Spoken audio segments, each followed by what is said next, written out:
Да,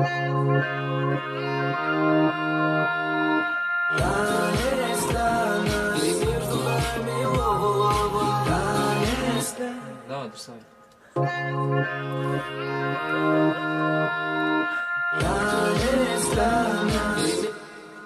Қалып қойдың ба? Қалып қоятсың. Все. Сәлем достар, сіздермен бірге Диди Рекордс орталығы. Бұл жерде Алина Герц, Райым және мен Данияр Ахметжанов. Диди Рекордс орталығы туралы қысқаша айтып кетсек, бұл жалпы студия емес, тек бұл үлкен орталық. Оның ішінде көптеген таланттар, ұжымдар бар. Оның ішінде банағы рэп әншілері, жалпы былайда бишілер де бар. Бұл ұжымда бірнеше адам өнер көрсетеді. Оның ішінде Димаш, оның ішінде Жеңіс, Рико деген жігіттер бар. Бұл студияға жалпы 5-6 жылдай болып қалған шығар. Ал группа болып құрылғанымызға 1 жылдан асты. Оралдың құмына аунап өскен, менде бұл жердің бір баласы. Мәнші күйуас, батыр қыздар, сырым батыр, салған із бар. Танымағаның таныңыздар, осындай текті халқымыз бар. Студияға келмес бұрын мүлдем сахнаға шығып көрмеген, мүлдем өлең айтып көрмеген адам болатын. Жай ғана үйде өлең айтып, жаңағы айқайлап, посуды жуып жатқанда сөйтіп, адамдарды ұйықтатпай дейді. Міне менің көршім ауылда душ жоқ. Менің көршім. Бұл 7-ші аймақ, қаламыз тұр жайнақ, жасыл қала Орал. Одан екеуміз де бір колледжге түсеміз, сосын маған бір күні хабарласады да, студияға барайық деп, өлең жазайық деп. Солай мен бірінші рет студияға келдім, өлең жаздым. Музыкалық, творчестволық жағынан алға қарай итермелеген Райымбек болып келеді. Өте үлкен алғысым бар. Және одан кейін арада біраз уақыт өткен соң мені Даниярмен таныстырады, студияға шақырады. Осында Даниярда өлеңдерімізді жазып, жаңағы сөйлесіп, жайлап бірге жұмыстанатын болып қалдық.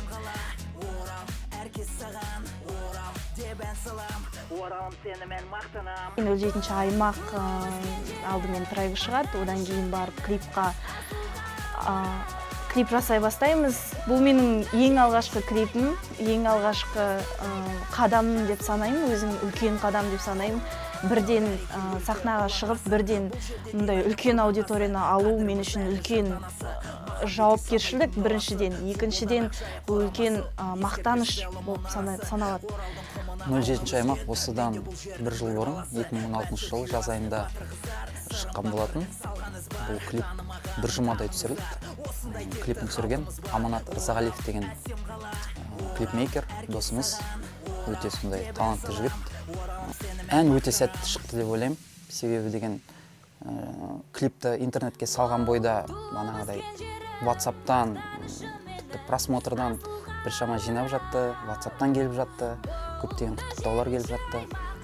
Тіпті қазірдің өзінде де кей кезде бір жақта көшеде кетіп батсаң, радиодан, тағы басқа жерден естіп қаласың бұл әнді. Бұл үлкен жетістік, себебі деген тіпті флешмобтарда да қанша беріліп жатыр бұл әнге. Бұлай енді айтқанда, енді мақтанғаным емес, бірақ Оралдың жастардың арасындағы гимні деп айтсам болады. 07-ші аймақ. Бұл ән несімен ерекше, соны айтып өтсек. Бұл ән жалпы Оралымыздың көрнекті жерлерінен басқа, бұл жерде туып өскен ақын жазушыларымыз, батырларымыз, соның бәрін осы әнде айтып өтемін. Әнде бұл жастарға да деген патриоттық сезім оятып деген ниетпен шығарған трек. Тіпті Құртай бауырлардың өздері де бұл жерде Дина мен Құрманғазы деп айтып жатқанның өзі мен үшін бір үлкен жетістік деп ойлаймын.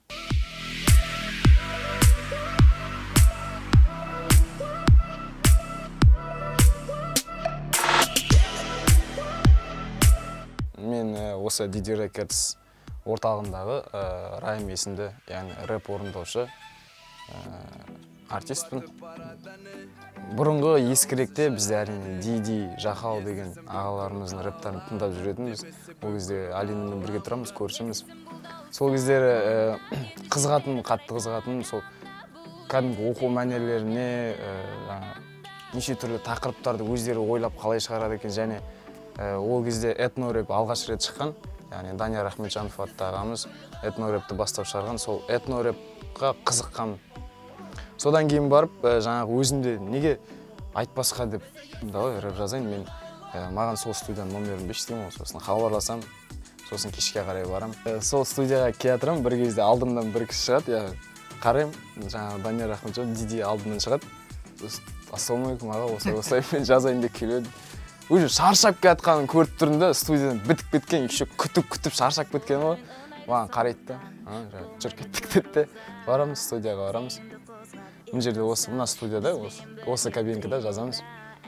Да, мен бірдеңе, енді ол кездер сондай болды ма екен білмеймін. Сосын бір кезде тұрады да, Данияр тұрады да, тоқтап тұрады да. Не айтып жатсың дейді. Ғалам деген әнді осында жаздық. Ол да аяқ астынан шығып кетті, бізді бір концертке шақырып. Сосын барып сол концертке айтқанды Ғалам деген кәдімгі әдемі естілді, ол өлең әдемі халыққа құлағына жете білді. Сол кезден бастап Данияр ағамыз бізге неге Ғаламға клип түсірмеске деп бізге ой тастады. Ғаламды сол кезде түсіргенбіз, енді жаздың уақытында жанып тұрған кезде бір. Сол клип сәтті шықты деп ойлаймын. Қазір деген көп жерде флешмобтарда жаңағы сол биді қолданады, сол әнді қолданады. Барлығы осы DJ Records студиясында жасалды барлығы. Енді негізі шынымен де осындай жағдайға енді жетуім, осындай рэп жолында да осындай дәрежеге жетуім шынымен де осы DJ Records орталығында Данияр ағама алғыс білдіргім келеді. Осы жерде отырғанда айтып алуға ма, как положено? Бұл команда емес, бұл даже жанұя деп те айтуға болады, себебі әрбірінің орнын алатын орны бөлек, әрбірінің өзінің жетістіктері де бөлек, өзінің жасайтын нәрсесі де бөлек. Сол жаңағы жасайтын нәрселердің барлығы құрылып бір семья болып тұрғаныма мен өте қуанамын, өте мақтанамын. Және қайда барсам да тек DJ Records десең бәрі де таниды. Орал бойынша жалпы өзім Алматыға барып келгенде де өзімнің достарым да танып жатады, біліп жатады. Осындай танымалдылық үшін біріншіден, екіншіден осындай өзімнің мақтанышым үшін, өзімнің жетістіктерім үшін мен үлкен алғысымды Даниярға білдіргім келеді. Әрине, ол адамсыз ештеңе болмайтын еді. Ешкім ешқандай жетістікке жетпес еді. Мүмкін жететін де шығармыз, бірақ бұндай аз уақытта менің ойымша тіпті Райымбекте өзінің альбомын шығарып, мен жаңа клип шығарып, үлкен қала күнінде бірнеше мыңдаған аудиторияның алдына шығу, ол әрбір адамның қолынан келе бермейді. Оның қасында қолдау көрсететін адамдары, оны итермелейтін, оны бұрып жаңағы бір бағытқа салатын адам болмаса, оны адам істей алмайды.